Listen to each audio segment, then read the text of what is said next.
So we've been out in Wales for a nice weekend away with family, and apparently there is some kind of medicinal healing spring nearby to where we're staying. So today... Are you going and looking for the eggy fart well?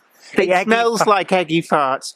Now, you don't get smell-o-vision, obviously, on YouTube, but Not if yet. you were at this well, come with me. You can sniff test it. What a lovely place. We've had a very picturesque weekend away.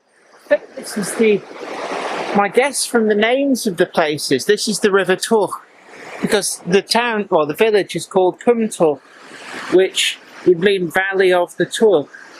And I think Toch is the name of the river, which flows into the Towie, which eventually flows out through Swansea. And the Welsh name for Swansea is Abertawe. So, like I said, this is a lovely place. If you haven't been, I recommend it. I'm currently being attacked by a tree, but here we go. So, it's actually right over the bridge from where we have been staying, which is nice. Where we've been staying is a converted chapel that's turned into a small countryside cottage, essentially. So, that was nice. And weirdly enough, I didn't walk into it and burst into a ball of flames. Well, because it not been consecrated for a while, obviously. But what's interesting here is, according to Rail Map Online, there used to be a railway through here, kind of goods loop, and there was also another railway in front of the chapel, and unless you absolutely know where they used to be, there is absolutely no way of telling anymore. The world changes and we change with it, or in my case, go completely retro and just don't. So this is the healing spring, is it? It's got quite a sulfurous scent to it.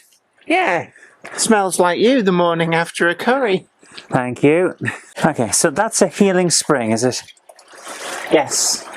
That is an iron tube with water coming out of it. Yes. And it smells very sulfurous, but believe me, they tested the water in 1870 and they said, it's okay, you know, you're not going to die. Oh, I don't know, might give you the squits. So, shall I test it? Islavera County Community Council, Singor Community Islavera. This project has been assisted by the Prince of Wales Committee with funds provided by the Welsh Department Agency and the Countryside Council for Wales under the Water in Our Community initiative. Okay. Cymuned, as in community. Yeah, Cymuned. Yeah. Okay. 1920, just when it was gifted to the community by the landowner. This pot of assorted eggy farts was gifted to the community, was it? It's got a bit of a film coming on down here. I really don't know if I want to try that. It smells like, the best way of describing it is like rusty water.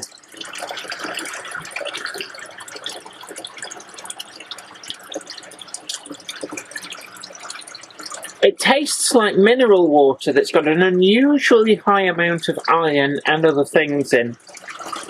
It doesn't taste unpleasant, but it doesn't taste like what comes out of your tap. It's just basically iron brew made in Scotland from girders, only the Welsh version.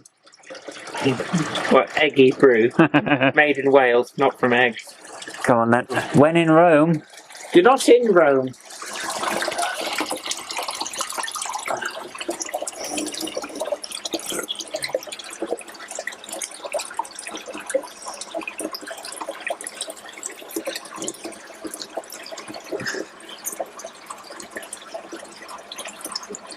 I have had this experience before.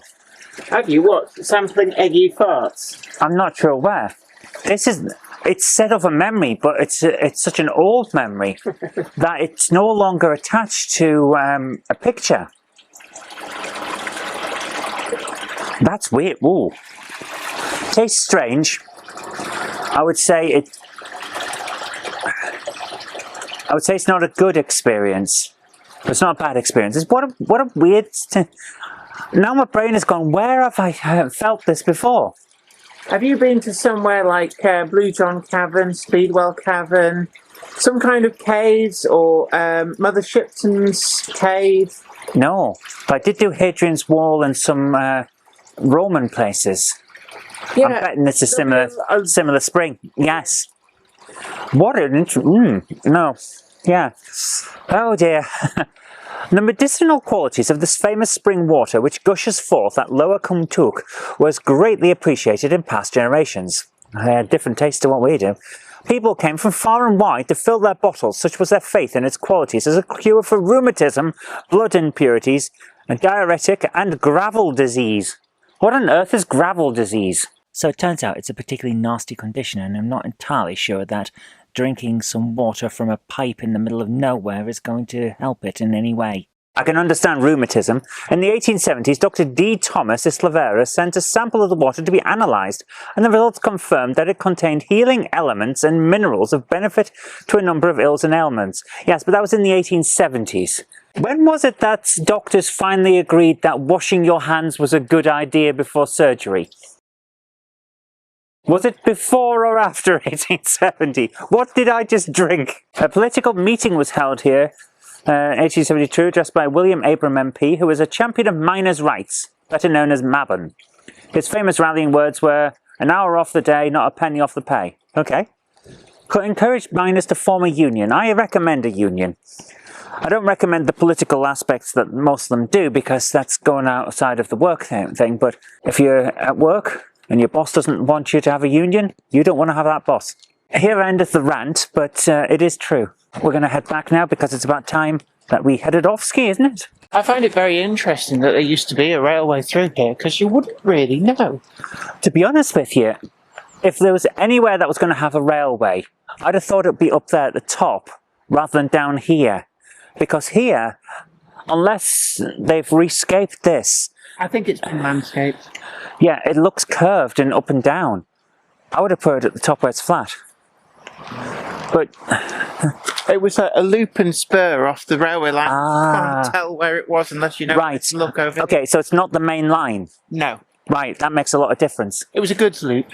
Right, fair enough. Well, that was very educational, and right, time to go home.